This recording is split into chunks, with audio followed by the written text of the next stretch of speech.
सम्मान दिवस समारोह को आप कितना सफल मानते हैं?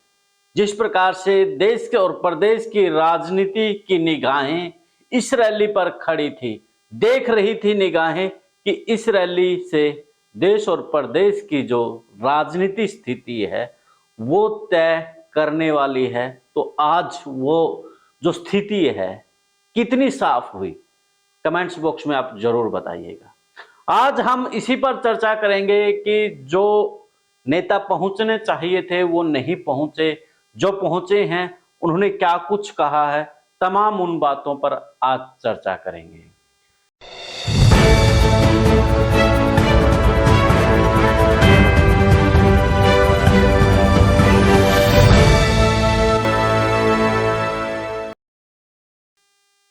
सभी को नमस्कार, राम राम। मैं कुलदीप खंडेलवाल, दा विश्व प्रेम न्यूज और हरियाणा न्यूज फ्लैश से।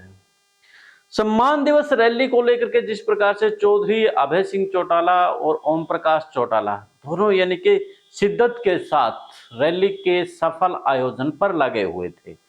खास तौर पर जिस प्रकार से जब फतेहाबाद के अंदर रैली थी तब थर्ड फ्रंट को लेकर के बात कही गई थी, वो इंडिया गठबंधन तो तैयार हो गया, लेकिन आज जिस प्रकार से कांग्रेस के नेता नहीं पहुंचे, भूपेंद्र सिंह हुड्डा को लेकर के जो खबरें आ रही थी कि आईएनएलडी की जो ये रैली है, सम्मान दिवस समारोह है, इसमें कांग्रेस का नेता नहीं पहुंचना चाहिए, तो आज कांग्रेस का नेता कोई नहीं पहुंचा।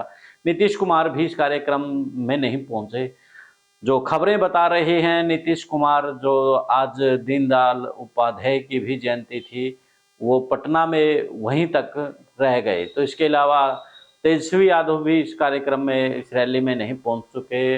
लेकिन जिस प्रकार से त्यागी ने, सुखबीर बादल ने बातें रखी और सीधे तौर पर दिल्ली हाईकमान को सुना भी दिया कि तो अक्षेत्रीय दलों को जिस प्रकार से कम समझा जा रहा है, तो सुखबीर बादल के ये जो बोल थे कि अक्षेत्रीय दल वाले सब इकट्ठे हो जाए, अपना सब कुछ अब भुला करके 2024 की तैयारी में लग जाओ, क्योंकि ये जो राष्ट्रीय पार्टी हैं ये हमें छोड़ेंगे नहीं, बख्शेंगे नहीं।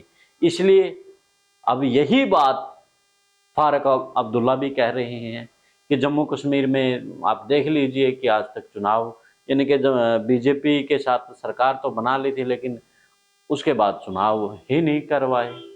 तो तमाम जो नेता थे, उन नेताओं ने कांग्रेस को भी सुनाई, बीजेपी को भी सुनाई। कांग्रेस को इसलिए सुनाई क्योंकि लग रहा था जो कि राष्ट्रीय अध्यक्ष हैं जो कांग्रेस के, खड़गे साहब, वो पहुंचेंगे, लेकिन खड़गे साहब नहीं पहुंचे।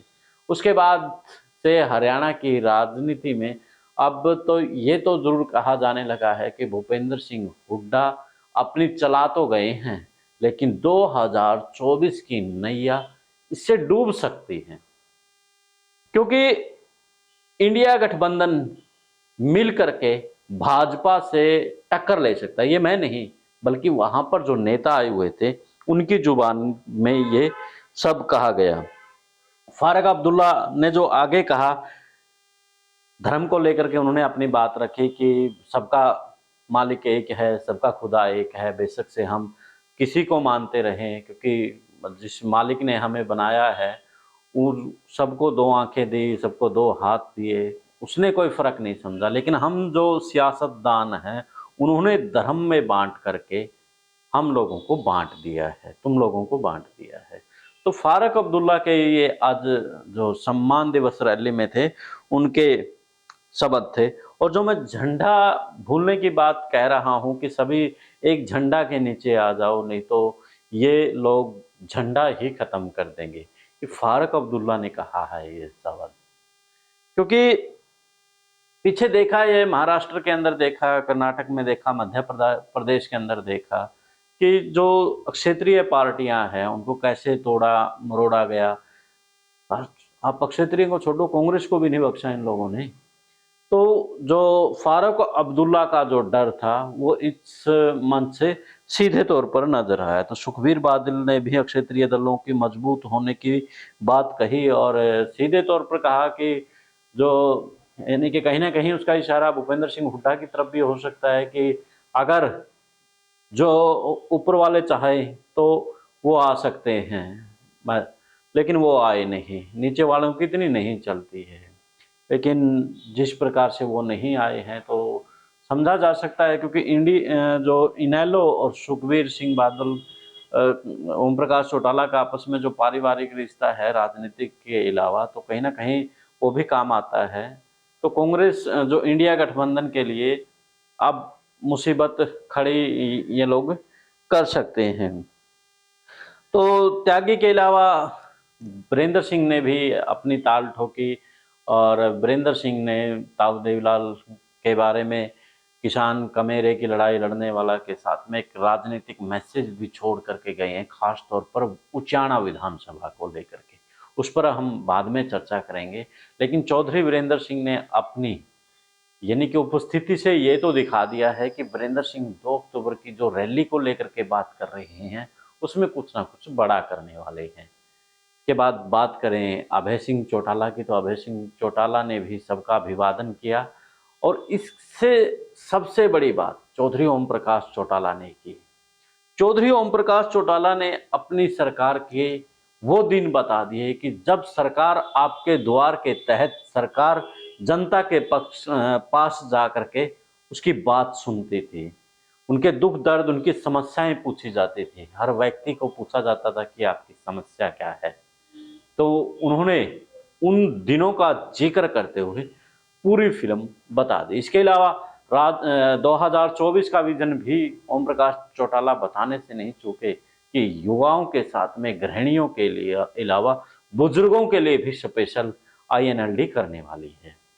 उन्होंने सीधे तौर पर कहा कि जिस प्रकार से अब पेंशन का, क्योंकि ताऊ देवीलाल की देन ही पेंशन है, और अब भाजपा द्वारा बुढ़ापा पेंशन काट दी गई है, तो उनको हम पेंशन दोबारा देंगे। इसके अलावा युवाओं के लिए भी बात करते हुए उन्होंने भत्ता की बात कही, तो वहीं गृहिणियों के लिए गैस सिलेंडर की भी बात की है। 2024 का विजन चौधरी ओम प्रकाश चौटाला आज रख कर तो चले गए हैं। अब सबसे बड़ी बात यही है कि चौधरी ओम प्रकाश चौटाला की जो रणनीति है इंडिया गठबंधन को लेकर के, अब भूपेंद्र सिंह हुड्डा ने तो दबाव बना करके रुकवा दिया, लेकिन चौटाला की ऐसी क्या रणनीति होगी कि भूपेंद्र सिंह हुड्डा के दांव पर अब वो घाव देंगे। क्योंकि अभी ओम प्रकाश चौटाला बुजुर्ग हुए हैं तो शरीर से हुए हैं, लेकिन राजनीतिक अनुभव में वो आज भी दांव चलना जानते हैं। खैर, आपसे राय तो आज पहले ही मांग ली है, फिर भी दोबारा रिपीट कर देते हैं कि आज सम्मान दिवस रैली को आप किस प्रकार से देखते हैं। आज जो नेता नहीं पहुंचे, जो पहुंचे हैं, उनकी आपको जो स्पीच दी है उसमें खास बात क्या लगी। आपके कमेंट्स बॉक्स में आप राय जरूर दें। देश और प्रदेश की खबरों के लिए देखते रहिए विश्व प्रेम न्यूज और हरियाणा न्यूज फ्लैश। मिलते हैं एक नए मुद्दे और नए विश्लेषण के साथ, तब तक दें मुझे इजाजत। जिंदाबाद।